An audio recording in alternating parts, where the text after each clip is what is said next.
शिवानी ने पहली रसोई में बनाई शाही बिरयानी। वाह शिवानी बेटी, तुमने तो कमाल कर दिया। हमेशा की तरह तुमने अपनी ये शाही बिरयानी इतनी स्वादिष्ट बनाई है कि जिसका कोई जवाब नहीं है। ये भी कोई कहने की बात है। मेरी बेटी शिवानी से अन्नपूर्णा माता हमेशा खुश रहती हैं, इसीलिए तो उसके हाथ में जादू है, जादू।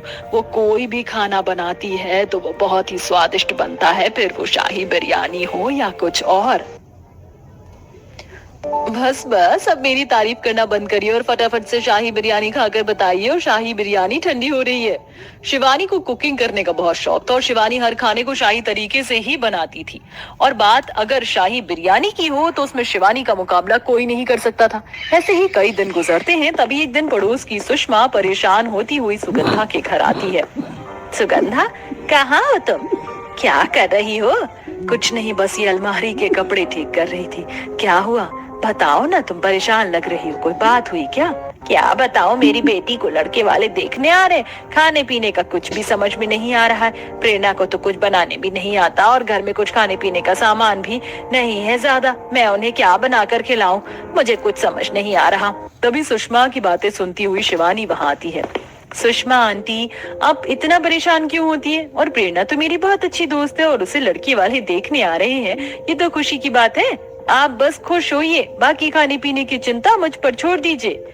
अरे शिवानी बेटी, तूने ये बोल कर तो मेरी आधी चिंता ही खत्म कर दी। अच्छा ये तो बता कि तू खाने में बनाएगी क्या? वो सब आप मुझ पर छोड़ दीजिए। अगले दिन सुबह प्रेरणा के घर पर प्रेरणा को देखने के लिए लड़के वाले आते हैं। वहीं दूसरी तरफ शिवानी प्रेरणा की रसोई में अपना शाही खाना बना रही होती है।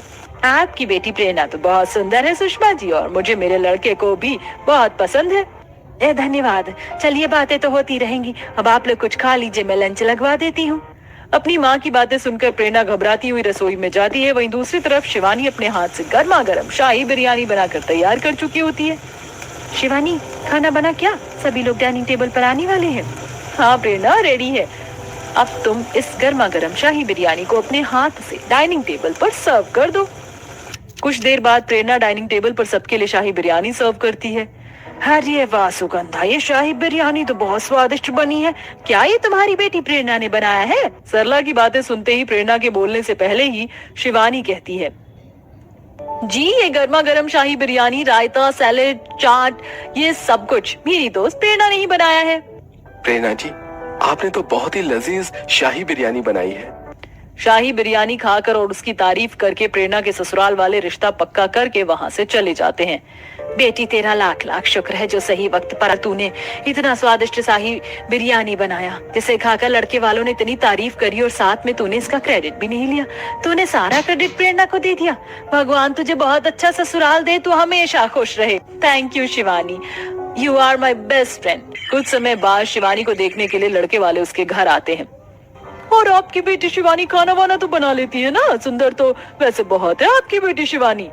जी उसकी चिंता आप बिल्कुल मत कीजिए, खाने पीने में मेरी बेटी शिवानी का हाथ बहुत साफ है। वो शुरू से खाना अच्छा ही बनाती है। अब उर्मिला शादी की बात पक्की करके वहां से चली जाती है। कुछ दिन ऐसे ही गुजरते हैं, जिसके बाद सुगंधा अपनी बेटी की शादी बड़े ही धूमधाम से करवा देती है। शिवानी अपनी सास के पैर छू रही होती है। अरे नहीं नहीं, ये सब मत करो, हमारे में बेटियां कभी किसी के पैर नहीं छूती। अब तुम घर के अंदर आ जाओ और इसे अपना ही घर समझो। चलिए देवरानी जी, मैं आपको आपके कमरे तक छोड़ देती हूँ। अगले दिन सुबह, देवरानी जी आप तैयार हो गई क्या? आज आपकी मुंह दिखाई की रस्म है। जी मैं तैयार हूँ। ठीक है देवरानी जी, सब आ जाते हैं तो मैं आपको बुला लूंगी। निधि अपने कमरे की तरफ आ रही होती है कि तभी उसके फोन पर एक कॉल आती है। हेलो जी, कौन? जी कौन क्या होता है? मैं बोल रही हूँ तेरी स्कूल फ्रेंड सौम्या। अच्छा तू? अरे आज इतने दिनों बाद तेरी कॉल। और बता कैसी है तू? मैं बिल्कुल ठीक हूँ, दिल्ली आई हुई हूँ तो सोचा तुझसे मिल लूं। और मेरे साथ साथ स्कूल के और भी कई फ्रेंड्स हैं जो तुझसे मिलना चाहते हैं। अरे ये तो बहुत अच्छी बात है। तो फिर अब ये भी बता दे कि तुम्हारे लिए खाने में क्या बनाऊं? एक काम कर, तू सबके लिए शाही बिरयानी बना दे। शाही बिरयानी, अच्छा ठीक है बना लेंगे। अब कुछ देर बाद पड़ोस की कुछ औरतें शिवानी को देखने घर पर आते हैं। वाह उर्मिला, बहुत चांद सी सुंदर लेकर आई है तू। ये लो बहू, मुंह दिखाई कर नेक रखो। हाँ बहू तो सच में सुंदर है, ये लो ये 501 रुपए नेक रखो बहू रानी। अब जहाँ सभी लोग शिवानी के मुंह दिखाई की रस्म कर रहे थे, वहीं सामने शिवानी की जेठानी परेशान होती हुई घर के चक्कर काट रही थी। ये जेठानी जी को क्या हुआ, परेशान लग रही है किसी बात से? आखिर क्या बात होगी? कुछ देर बाद निधि अपने कमरे में चली जाती है, जहाँ वो एक बावर्ची को फोन करती है। हेलो भैया, मैं निधि बात कर रही हूँ। सुना है कि आप बहुत अच्छे बावर्ची और खाना बहुत ही स्वादिष्ट बनाते हैं, इसीलिए आपको ऑर्डर देना था 40 से 50 लोगों का खाना बनाने का।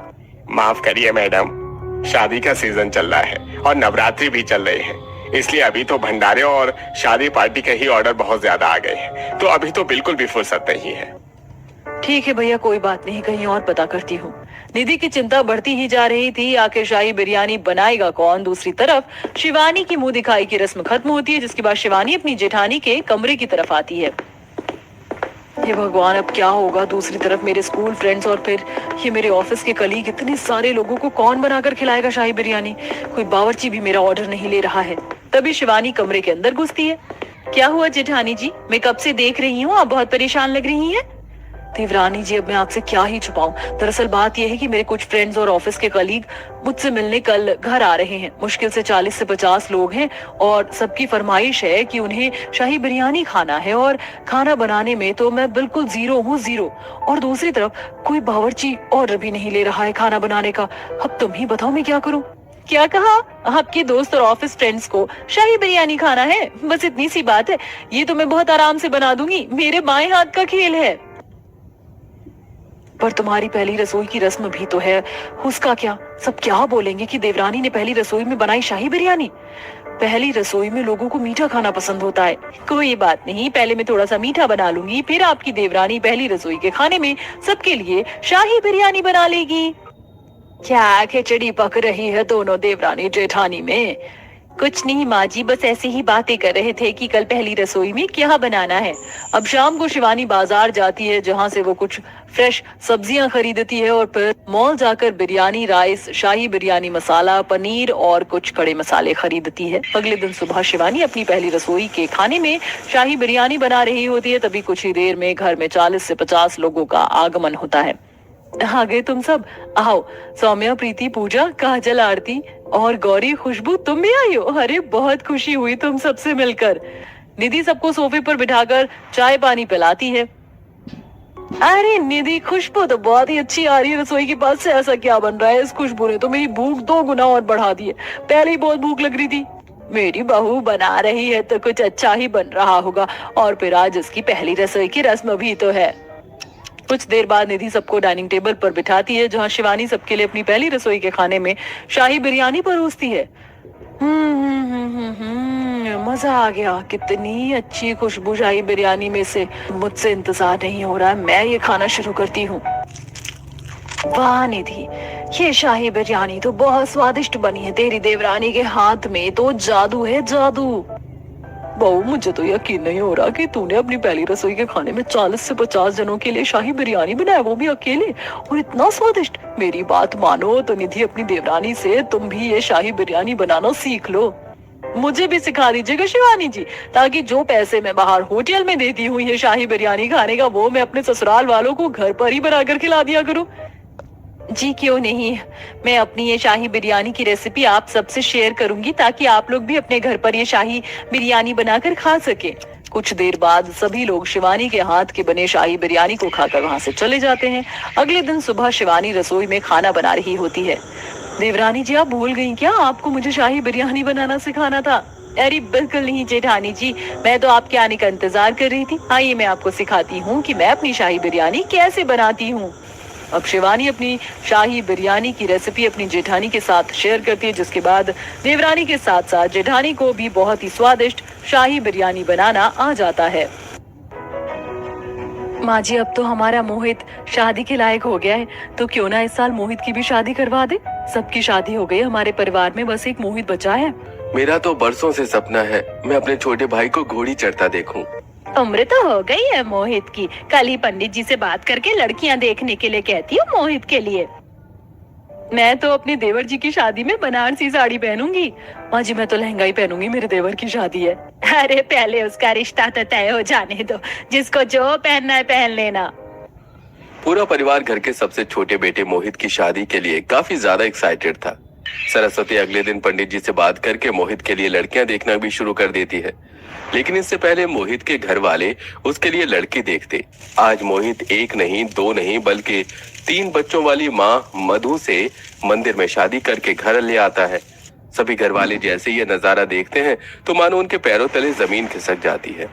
मोहित, ये सब क्या है? कह दे ये झूठ है, तू कोई मजाक कर रहा है ना मेरे साथ?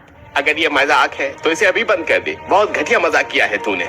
माँ क्या पूछ रही है, जवाब दे। माँ, भैया, भाभी, ये कोई मजाक नहीं बल्कि सच है। इनका नाम मधु है और मैंने मधु से आज मंदिर में शादी की है।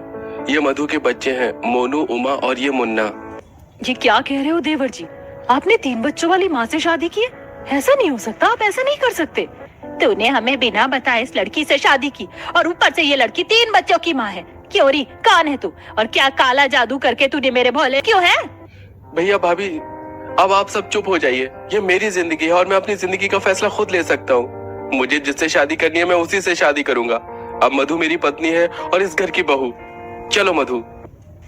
मोहित मधु और उसके 3 बच्चों को लेकर अपने कमरे में आ जाता है। इसलिए मैं शादी से मना कर रही थी। देखा ना नीचे कितना हंगामा हुआ मेरी वजह से। तुम्हारे घर वाले तुमसे इतना नाराज है, मुझे जाने दो। तुम मेरी पत्नी हो और इस घर की बहू। मैं तुम्हें कहीं नहीं जाने दूंगा। मैं अपने परिवार को अच्छे से जानता हूँ। ये सब मुझसे बहुत प्यार करते हैं। आज नहीं तो ये कल हमें माफ कर ही देंगे और तुम्हें अपना लेंगे। चलो अब तुम थोड़ी देर आराम कर लो, बच्चे भी काफी थक गए हैं। आखिरकार मधु कौन थी और क्यों मोहित ने 3 बच्चों वाली माँ से शादी की थी? आखिरकार इस शादी के पीछे का क्या कारण था और क्या मोहित के घर वाले मोहित और मधु के इस रिश्ते को अपनाएंगे? इन सभी सवालों का जवाब जानने के लिए कहानी में आगे बढ़ते हैं। बहुत जोरों की भूख लगे, जल्दी से पराठे बनाओ ना। पहले पराठे तो मैं ही खाऊंगा। नहीं, पहला पराठा तो मैं ही खाऊंगी। अरे तुम दोनों लड़ना बंद करो, दोनों को पराठे मिलेंगे। चलो अब जल्दी से हाथ धो कर आओ, मैं गर्मा गर्म पराठे लगाती हूँ। वाह वाह, देखो कैसे हमारे पतियों के कमाए हुए राशन से अपने बच्चों का पेट भरा जा रहा है। पहले हमारे भोले भाले देवर को फंसाए और अब हमारे पतियों के राशन को खत्म कर रही है। ये राशन क्या तेरा बाप इस घर में छोड़ कर गया था जो तू अपने बच्चों को खिला रही है? भाभी, आप इस तरह से क्यों बात कर रही हैं? मैं जानती हूँ आप लोग मुझसे नाराज हैं, लेकिन इसका मतलब ये नहीं कि आप मुझे इतना कुछ सुनाएं। मोहित भी जॉब करते हैं और बराबर पैसे घर में देते हैं, तो इस राशन पे तो उनके भी पैसे लगे हुए हैं ना। अरे देखो तो जरा कैसी भोली बनकर नाटक कर रही है। क्यों फंसाया तूने हमारे देवर को? इसलिए ना कि तू हमारे देवर की कमाई खा सके। और किसके बच्चे हैं ये? मुझे तो लगता है कि अपने पति को खा गई होगी, या तो इसका पति से छोड़कर भाग गया होगा। जरूर ये ऐसे ही लड़कों को फंसाने का काम करती होगी। मधु की 3 जेठानियां उसे काफी कुछ सुनाती हैं, उसके चरित्र पर उंगली भी उठाती हैं, लेकिन बेचारी मधु उनसे कुछ नहीं कहती और ऐसे ही कुछ दिन गुजर जाते हैं। उमा हॉल में बैठकर बिस्किट्स खा रही होती है कि तभी वहां कीर्ति आती है और उमा के हाथ से बिस्किट का पैकेट छीन लेती है। बड़ी मम्मी, आपने बिस्किट क्यों ले लिया? मैं खा रही थी ना, मुझे भूख लग रही है। इतना ही बिस्किट खाने का शौक है तो जाकर अपनी माँ को बोलो, ये बिस्किट हम लोगों के लिए है, ना कि तेरे लिए। अब जा यहाँ से। मधु के साथ साथ उसकी 3 जेठानियां उसके 3 बच्चों के साथ भी बुरा बर्ताव करने से बाज नहीं आती। मधु के बच्चे अगर खेल रहे होते हैं तो वो उन्हें डरा कर भगा देती, कुछ खा रहे होते हैं तो उनके हाथ से खाने की चीज छीन लेती और कभी कभी तो फालतू में ही डांटने लगती। ऐसे ही एक दिन। ये तो शीतल भाभी का फोन है, कितनी देर से बज रहा है, ले जाकर उन्हें दे देती हूँ। मधु टेबल पर शीतल का फोन उठाकर उसके कमरे की तरफ जाने लगती है कि तभी शीतल मधु के पास आती है और उससे अपना फोन ले लेती है। तेरी हिम्मत कैसे हुई मेरे आईफोन को छूने की? कभी देखा भी है इतना महंगा फोन? और कहाँ ले जा रही थी तू? कहीं तू इसे चोरी तो नहीं कर रही थी?